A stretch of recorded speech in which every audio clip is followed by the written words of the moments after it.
falls into the sky.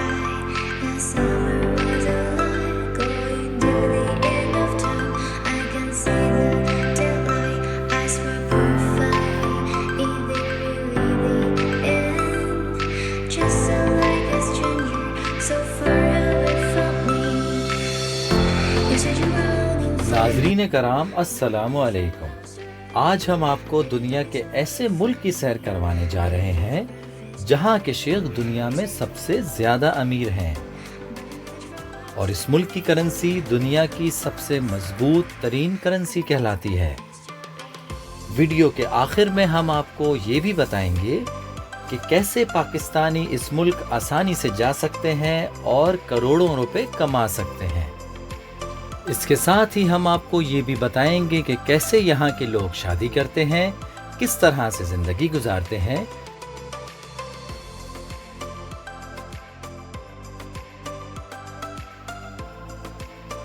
تو آئیے ساتھ مل کر کویت کے اس خوبصورت ترین ملک کا سفر شروع کرتے ہیں.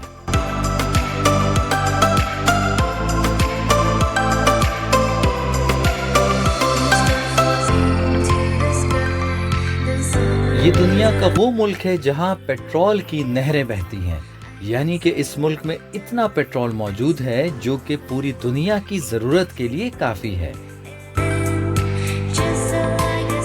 یہاں کے لوگوں کو پیسہ ضائع کر کے مزہ آتا ہے کیونکہ ان کے پاس قیامت تک نہ ختم ہونے والے پیٹرول کے ذخائر موجود ہیں.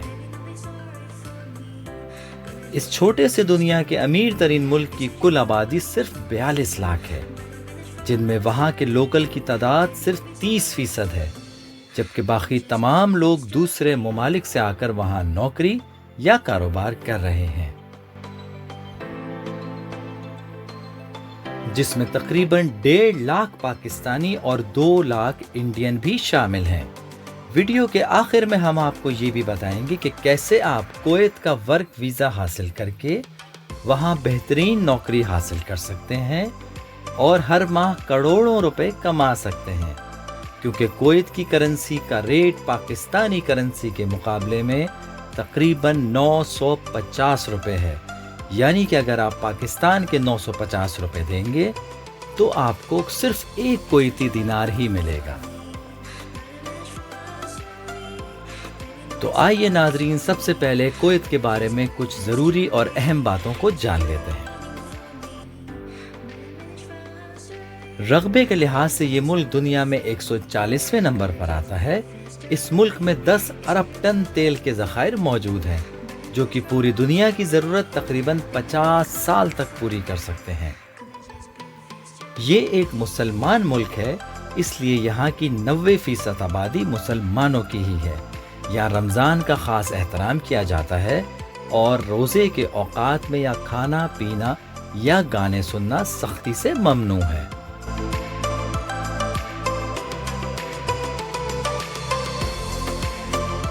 سن 1913 میں اس ملک کا کنٹرول سلطنت عثمانیہ کو دیا گیا تھا، جس کے بعد یہاں مزید مسلمان آ کر آباد ہوئے.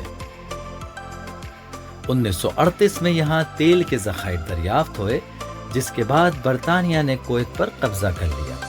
یہ قبضہ 1961 تک جاری رہا. اس کے بعد 19 جون 1961 کو کویت نے برطانیہ سے آزادی حاصل کی اور نہایت ہی تیزی سے ترقی کا سفر طے کرتے ہوئے آج دنیا کے ماڈرن ترین ممالک میں شامل ہو چکا ہے.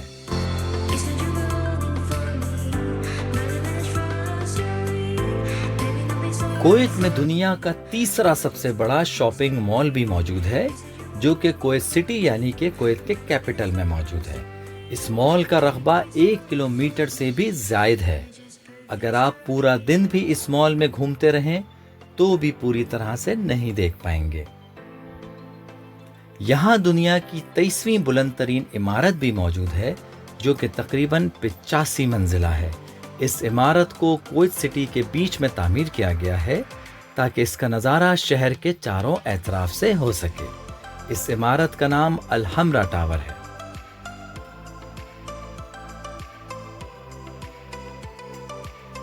کویت میں ہر سال تقریباً 50 لاکھ سیاح آتے ہیں اور اس چھوٹے سے ملک کی حیرت انگیز ترقی کو دیکھ کر دنگ رہ جاتے ہیں۔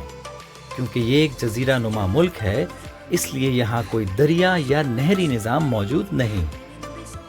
ہر روز کروڑوں گیلن سمندری پانی کو فلٹر کر کے قابل استعمال بنایا جاتا ہے، اور فلٹریشن بھی اس جدید طریقے سے کی جاتی ہے کہ چند منٹوں میں سمندر کا کھارا پانی صاف اور شفاف منرل واٹر میں تبدیل ہو جاتا ہے۔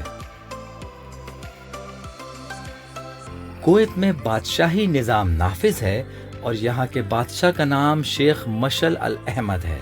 تمام وزراء اور وزیر اعظم کا انتخاب بادشاہ ہی کرتا ہے۔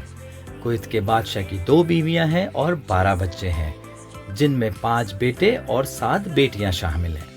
یہی وہ خاندان ہے جو کویت پر شروع سے حکمرانی کر رہا ہے اور آئندہ بھی حکمرانی کا حقدار یہی خاندان ہے۔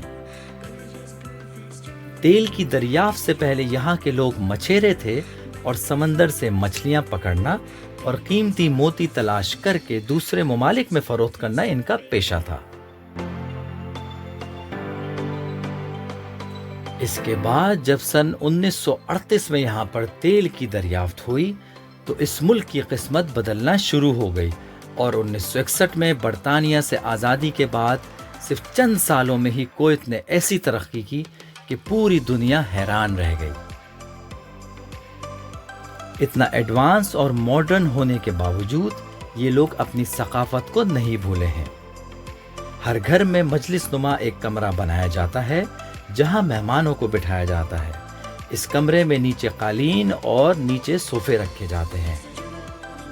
ریفریشمنٹ میں یہ سب سے پہلے مہمانوں کو قہوہ پیش کرتے ہیں اور اس کے بعد بکرے یا اونٹ سے بنی مندی سے پرتکلف دعوت کی جاتی ہے۔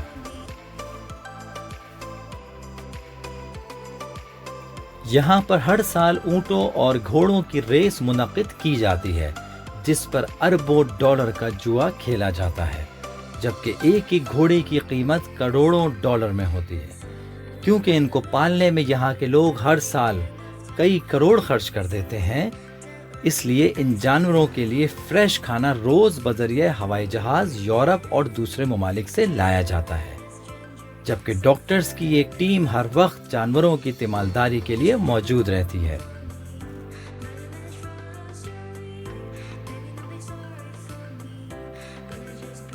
جی تو ناظرین، اب سب سے آخر میں ہم آپ کو بتاتے ہیں کہ کویت نے پاکستانیوں کے ویزے کھول دیے ہیں، ورک پرمٹ کھول دیے ہیں یا نہیں۔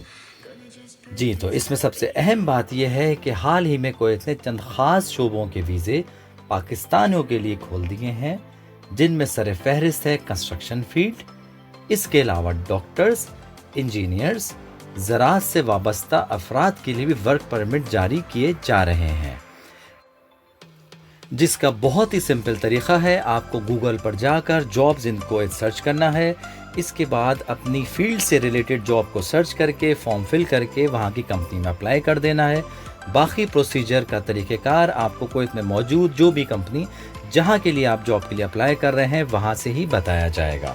سب سے آخر میں ہم آپ کو یہ بتانا چاہتے ہیں کہ کویت کے قانون کے مطابق وہاں پر کام کرنے والی یا وہاں پر رجسٹرڈ کمپنی پر یہ لازم ہے کہ وہ 75% افراد اپنے ملک سے ہی ہائر کریں اور 25% لوگ کویت کے باہر سے وہ ہائر کر سکتے ہیں۔ یعنی کہ کسی بھی کمپنی میں اگر 100 ورکرز قائم کرتے ہیں تو اس میں سے صرف 25 ورکر ہی وہ دوسرے ممالک سے ہائر کر سکتے ہیں، اور باقی 75 افراد کا تعلق کویت سے ہی ہونا چاہیے۔ تو سب سے آخر میں ناظرین ہم آپ سے یہ کہنا چاہیں گے کہ اگر آج کی یہ ویڈیو آپ کو انفارمیٹیو لگی ہو اور پسند آئی ہو تو ہمارے چینل کو سبسکرائب اور ویڈیو کو لائک ضرور کریں، کیونکہ آپ تک یہ تمام معلومات پہنچانے کے لیے ہماری ٹیم کو دن رات محنت کرنی پڑتی ہے۔ اللہ حافظ۔